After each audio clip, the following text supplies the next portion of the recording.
Hello and greetings to everybody. In this video clipping, I will be introducing the subject Operations Research. This subject is a part of curriculum for most of the management courses at both undergraduation level and post-graduation level. Well, there is always a fear psychology or students find this subject difficult. There are mainly two reasons as to why students find OR difficult when it comes to preparing for exam. One is lack of understanding the concepts.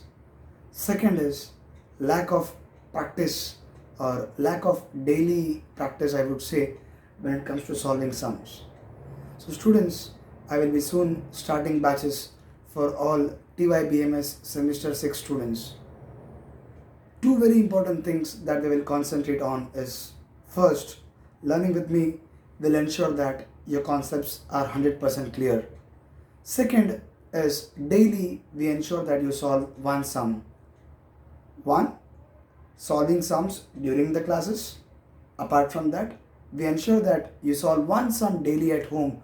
So let's say 4 months during the entire semester, you solve one sum daily, which makes your task of learning easy and attempting exam would become very easy for all students. So students from any university, you're welcome to join me for my online coaching class. In this video, I will be restricting myself to the TYBMS semester 6 syllabus. There are many more chapters in OR apart from what I am discussing right now. So students from any university preparing or learning in any college can contact me. We will amend the learning as per the syllabus that is designed by your curriculum or designed by your college, and we will take the learning ahead. So in specific, I am going to discuss the syllabus of semester 6 TYBMS students studying under Mumbai University.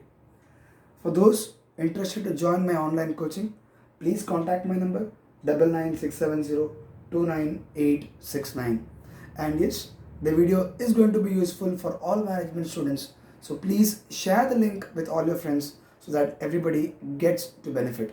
So what is all about in this particular video? Students will definitely have one question, ये OR क्या है? Subject के अंदर क्या है? What are the chapters inside this particular subject, Operations Research? So let me take you all in brief as to what is OR and what are the topics that are being covered inside this syllabus for semester 6 TYBMS students. Well, in logistics and supply chain, all the chapters, all the topics that we have learned, it ultimately speaks about maximum utilization of resource, minimizing cost and maximizing profit. Most of the topics here in operations research are mathematical models, are numerical models wherein we will concentrate on reducing cost or maximizing profit or maximizing sales. Therefore, most of the chapters you will find they will have both maximization problem and minimization problem. Let us look at the first unit, which is linear programming problem LPP. Here we will have both minimization problem and maximization problem in our syllabus. To solve a linear programming problem, we have two methods. One is graphical method and the other is simplex method. While most of us would have done the graphical method in our school, for many simplex method would be new. Let me now take you across a small example which many of us have done in our school days. In this example, maximize z is equal to 4x1 plus 9x2, subject to constraint 4x1 plus 10x2 less than or equal to 32, 6x1 plus 2x2 less than or equal to 30, x1 x2 greater than or equal to 0.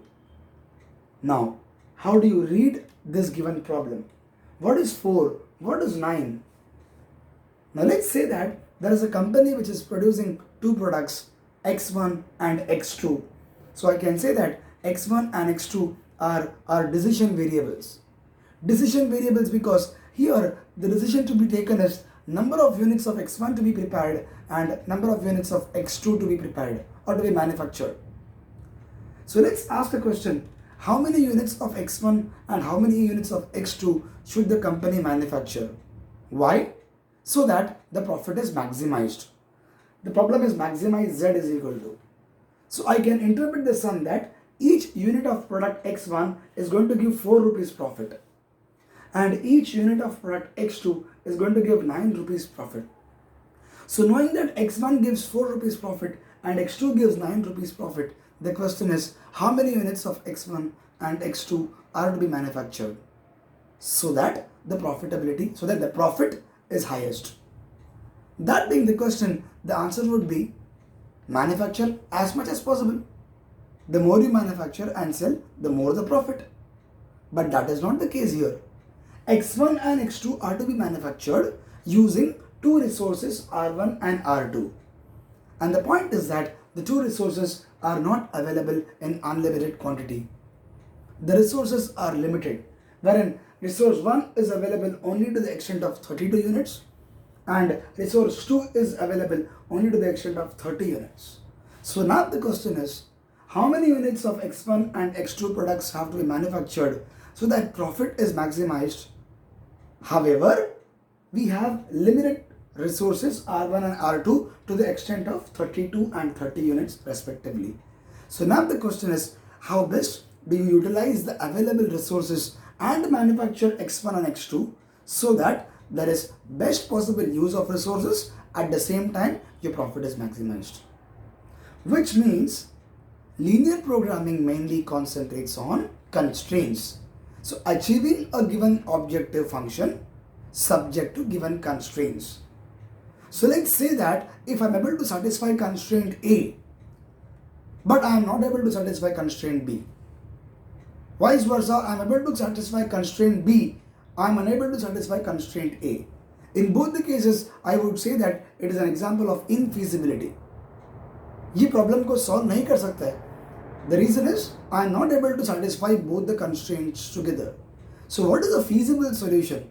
Feasible means any solution which will satisfy all the given constraints. Even if one constraint, if we are not able to satisfy, we can say that this is an example of infeasibility.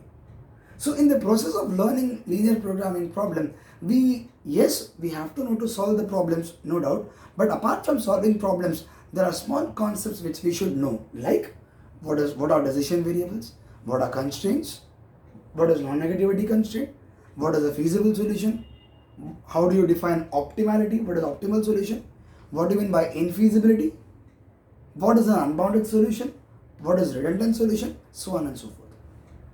So it is equally important not only to solve sums, but to know all the concepts, which will make your learning also easy. At the same time, attempting multiple choice questions also becomes easier.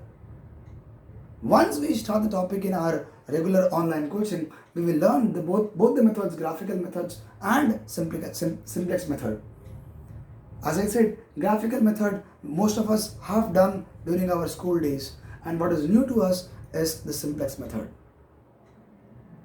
It is very easy to solve. Once you understand the knack and once you understand the concept, simplex is very easy to solve. All that it requires is a little amount of practice from your side, and it makes your task of learning simplex easy. And I can assure that with me, simplex would be easy.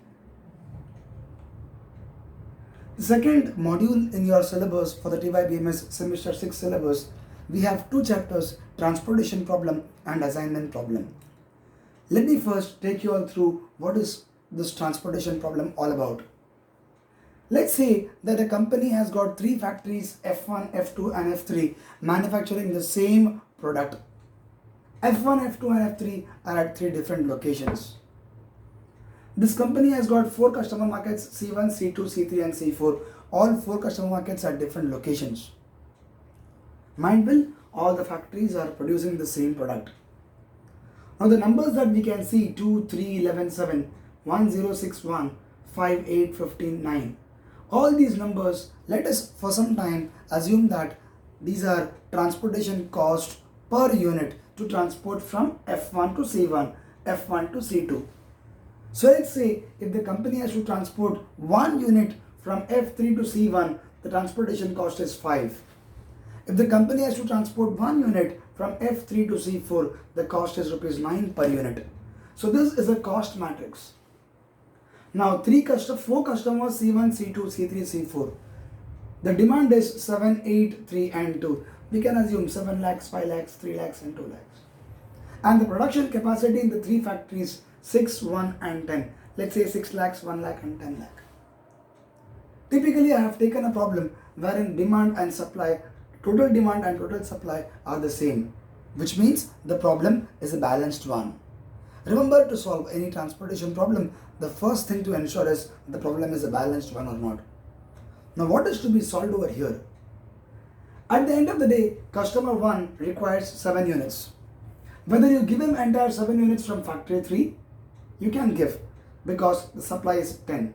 You can give him full 7 from factory 3, or you can give him 6 from factory 1 and 1 from factory 2. So 6 plus 1 makes it 7 for him. For the customer, it does not make any difference. But for the company, it is very important to decide how many units to be transported from each factory to each customer so that the total cost of transportation remains minimum. Therefore, this becomes an example of a minimization problem. For some time, let me assume that 2, 3, 11, 7, 1, 0, 6, 1, 5, 8, 15 and 9, these are not costs but these are profit per unit. Which means if I transport 1 unit from F1 to C4, it is rupees 7. Profit is rupees 7 for the company. But if I transport 1 unit from F3 to C3, the profit is rupees 15 for the company. So same product is giving only 1 rupees profit in this route, but 15 rupees profit from F3 to C3. So now the question changes. How many units to be transported from each factory to each customer so that total profit to the company is maximized? In which case, this becomes an example of a maximization problem. Friends, to solve a transportation problem, there are 2 stages. The first stage, we find initial basic feasible solution. And to find initial basic feasible solution, we have various methods like northwest corner rule, NWCR, least cost method, Vogel's approximation method, VAM, row minima and column minima. We will solve all these methods once we start our online coaching. Once we arrive at the initial basic feasible solution, the next stage, the second stage, is to check your solution for optimality. Optimality in the sense, best possible solution. So for a maximization problem, I have to prove that this is the solution which will give maximum profit. इससे ज़्यादा profit कमाने का possibility नहीं है. This is what we have to prove. For a minimization problem, I will have to prove that this is the solution with minimum possible cost. It is further not possible to reduce the cost. So if I can prove, then I can say that the solution is optimal. If not, I will have to use a method called as modified distribution method, draw loops, modify the distribution, modify the allocations and arrive at a solution which you can prove that further cost reduction is not possible for a minimization problem or further profit increment is not possible for a maximization problem. While solving, it may at times sound difficult, but I assure once you understand the concept, these are very, very interesting. Apart from scoring, I assure that the sums are very, very interesting and students would definitely have an inclination towards this particular subject and not fear for OR. Let me now speak about the chapter assignment model, which is also a part of the same unit 2. In assignment model, again we have 2 types of problems, maximization problem and minimization problem. Let us understand the concept again. There are 4 employees A, B, C, D and there are 4 jobs to be done P, Q, R, S. I have assumed that the numbers given in the matrix are all cost. So it's a cost matrix, which means if employee A has to do job P, the cost to company is 20, let's say 20,000. If same employee A has to do job S, the cost to company is only 15,000. If employee D has to do job P, the cost to company is 24,000. And if employee D has to do job S, it is 25,000. Now, one employee should be assigned with only one job. एक employee सिर्फ एक ही काम कर सकता है. That being the condition, the question is which job should be assigned to which employee. Therefore, the name assignment problem. So one employee will be given only one job. We need to decide which employee should be given which job. A को कौन सा job देना चाहिए, B को कौन सा job देना चाहिए, C को कौन सा जॉब देना चाहिए and D को कौन सा जॉब देना चाहिए, so that total cost to the company is minimum. Now, if I assume that these 4 employees A, B, C, D are 4 sales people and PQRS are 4 sales zone, and let me assume that all the figures given here are sales that an employee would achieve if he is being posted to the respective zone PQRS. So now the question would be, which employee should be assigned which sales zone so that profit to the company or sales to the company is maximized. So again, this becomes an example of a maximization problem. Therefore, transportation, we have both minimization, maximization. Linear programming, we have both minimization and maximization. Again, assignment model, we have both minimization and maximization problems. To solve an assignment problem, we use a method called as Hungarian method. One of the most easiest chapter in the syllabus we will come across once we start with our online coaching module. Let me now speak about the third unit, network analysis. A very interesting module this one is. Many students require practice for this particular module, especially to start with something called as a network diagram. Friends, we have got 2 types of numericals in network analysis. First is sums based on CPM, critical path method. Second is sums based on Pert, program evaluation and review technique. In critical path method, we have 2 types of problems. One is calculation of floats, second is crashing a given project duration. Let me speak about float and crashing a bit later. Both CPM and Pert in network analysis will start with something called as a network diagram. Friends, what we can see on screen is a small network diagram which represents several activities in a project. So what you can see is a project having activities A, B, C, D, E, F, G, H, I, J. And typically when you align the activities in a project, there is a sequence.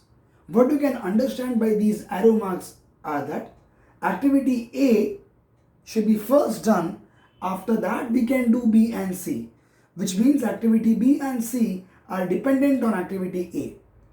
So till the time we don't complete A, we cannot start with B and C. Dependencies. Similarly, if I have to start with D and E, first I need to complete B. If I have to start with H, I have to first complete E and F. So friends, when I align the activities in a project, there are several activities which are dependent on each other. Completion on one activity, uske baad start of the next activity. So a network diagram is nothing but a sequence which shows various activities in a project from start to end. Having said so, once we draw the network diagram, we will be able to arrive at the total project duration, wherein we know the duration for A, B, C, D, E, F and all the activities. 2 types of sums inside critical path method. The first is calculation of float, in the sense idle time. Now let's take a very simple example that E and F, both activities have to be first completed and then you can start H. So let's say I'm completing E on the 10th day, but I'm completing F on the 6th day. So although I'm completing F on the 6th day, I can proceed with H only on the 10th day because I'm completing E only on 10th. So H is dependent on both E and F, which means F 6th के date में यहाँ पे आके रुक जाएगा. F has to wait for 4 more days before it can go ahead because it has to wait for E, idle time. Which means here, because F is also dependent on E to go ahead together for H, F has to wait for 4 days, idle time. So like this, there are a lot of areas where you will find idle time in a project. main purpose of calculating floats, there are four types of floats: total float, free float, independent float and interfering float, which we will come across once we start with the numericals, along with the definition, the concept and the formula, along with solving the problems at all. But all the four floats, we should know the definitions, we should know the concept. The idea is to reduce the idle time. You're reducing idle time means you're reducing cost. Further, we will learn it once we start with the numerical. Now, let me speak about crashing of project duration. Crashing of project duration means a deliberate attempt to reduce the duration of a project by infusing additional resources. Let me put a small example. Painting of this house should take around 20 days ideally. But I want to complete the painting in 13 days. So instead of 20 days, if I have to complete in 13 days, the next option available to me is where I'm employing 4 painters, I may keep 6 or 7 painters. So when I keep 6 or 7 painters, I am utilizing additional resources, which means we agree to the point that by utilizing additional resources, we are able to reduce the overall project duration. That does not mean that if I keep 20 painters, I will be able to complete a job in one day. No, that is not possible. Every activity will have its own minimum required time, which we have to give. So students, in crashing of project duration, we will speak about how to reduce the project duration, how best we can reduce the project duration by utilizing additional resources. Further, let me speak about the concept Pert, Program Evaluation Review Technique. Here, there are mainly 3 time estimates: optimistic time estimate, most likely time estimate, and pessimistic time estimates. We will define these time estimates once we start with our online curriculum. Estimates. When I use the word estimates, it speaks not about actual but ek andaz approximation. So let's ask a question. What is the probability of completing the project in 20 days? What is the probability of completing the project in 30 days?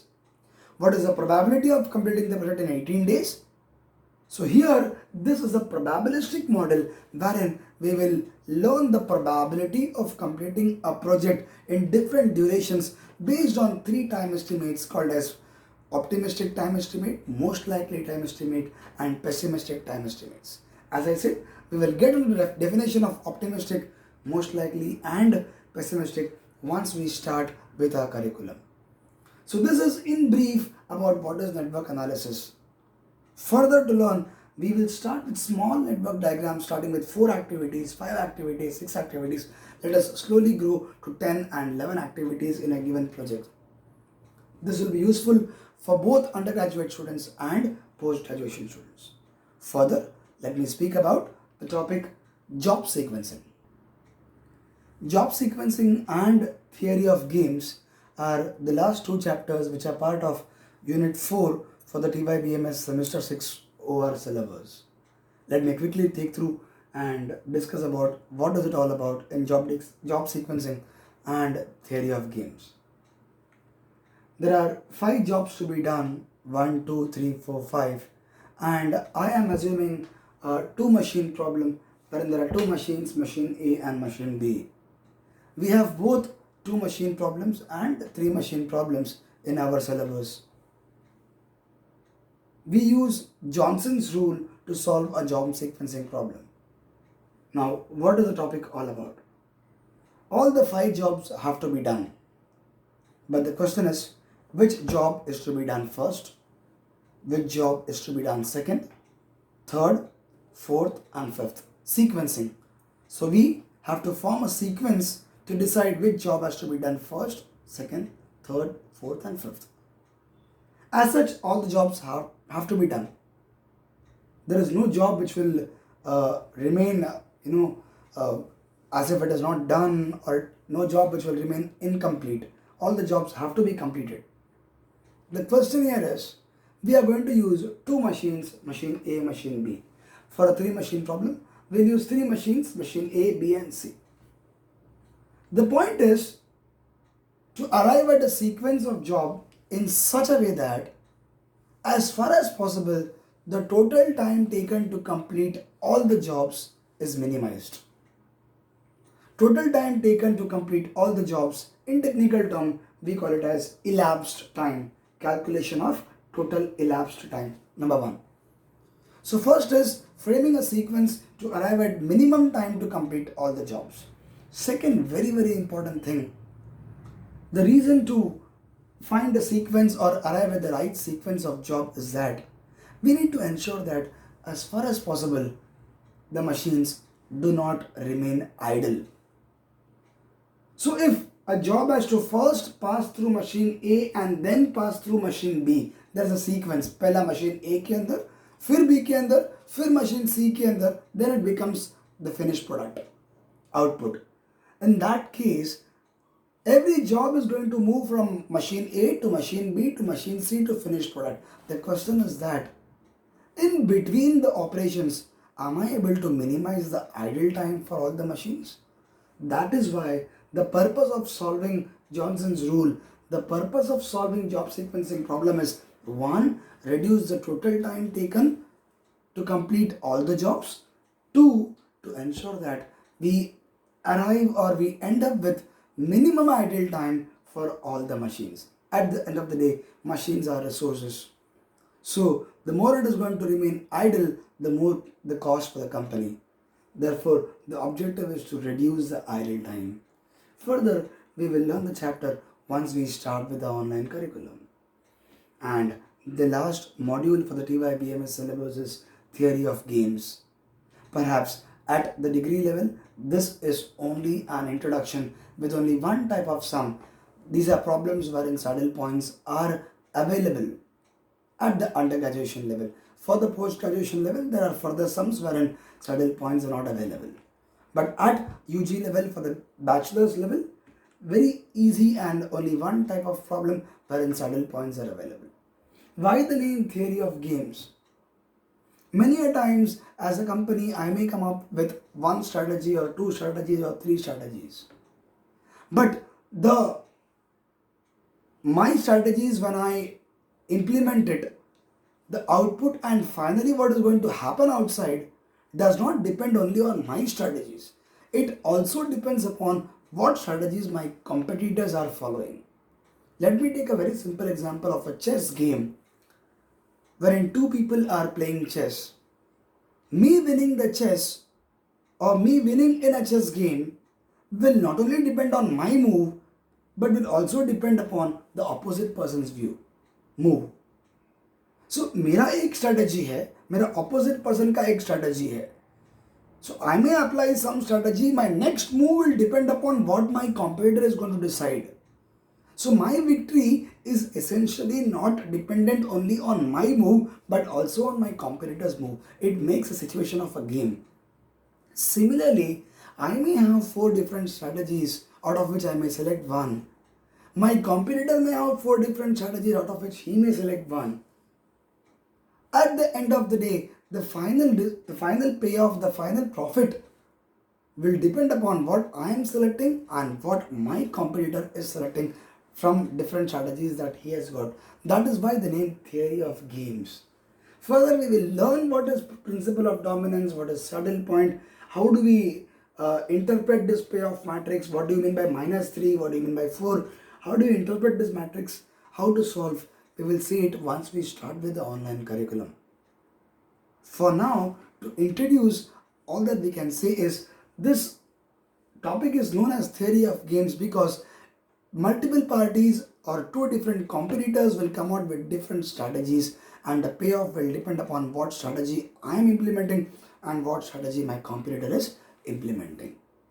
So friends, I spoke about all these 4 chapters starting from linear programming, transportation assignment, network analysis and job sequencing theory of games, keeping in mind or discussing precisely the syllabus designed for the TYBMS semester 6 students. However, if I speak about operations research, there are many more chapters like the decision theory, we have the queuing theory, and there are many more chapters which will depend upon the syllabus that you are studying, the university that you are preparing, the college that you are learning. So we will definitely amend our learning depending upon your requirement and take up the curriculum as per the syllabus designed by your university. So one thing that is very important for students learning OR is start learning as early as possible. So if your semester starts right now in the month of December, I would say start learning in the month of December itself. Start learning from day one. Solve one sum daily, and I ensure that the next 4 months you end up solving around 120 sums. 4 months, 13 to 4, you end up solving 120 sums, which will really help you a big way in scoring a full 100 by 100 in a subject like OR. All that it requires is a 15 to 20 minutes every day solving one sum. Along with that, yes, we need conceptual understanding. So friends, I will be starting with my batch for operations research. Do join it at the earliest. Yes, we will have crash course planned during the exam or 1 month before the exam for students who want to learn. But that will be mainly focusing only on examination and marks aspect. For students interested to learn what is OR and to learn each concept in detail, to learn each topic slowly with n number of sums with daily practice, I would say start early, your learning is assured. Solve one sum daily. You will be given worksheets for problems. Separate worksheets to solve sums in our online coaching sessions, and separate worksheets for your daily 1 day 1 sum practice. I ensure a regular practice test for my students once a month, or depending upon once in 45 days, depending upon the move that we take our syllabus. I will be providing you notes for all theory contents. Mind will, these notes are definitely not for by hearting and writing the paper. All the concepts will be very well taught during my online sessions. These notes are only for your reference and to prepare. I assure you will not have any need to by heart any of these theory contents. Attending class itself means you have understood the concepts with me. Yes, last but not the least, today we need to have an equal emphasis on both multiple choice question and solving problems. In OR, one very typical problem that students find is that once they come out of the examination hall, students complain that I couldn't complete the paper. Sir, paper khatam nahi hua. 2 sum chhod gaya. The last 2 sums were left. This is essentially because of lack of practice. One, we need to practice sums to know the concept. Second, we need to practice sums to get the speed in our hands, so that in a given 2 hours or 2.5 hours, you are able to attempt a 75 marks paper or a 60 marks paper, howsoever your university is giving you. So you need to have that speed so that in that 2.5 hours, you are able to complete the entire paper with 100% accuracy. So students, here learning with me means I will be emphasizing on both multiple choice questions and solving full length problem, starting from basic easiest numerical to the most difficult problems in the chapter. We will be covering all types of problems in all the chapters. So friends, my contact number is 9967029869. I assure learning for everybody joining with me.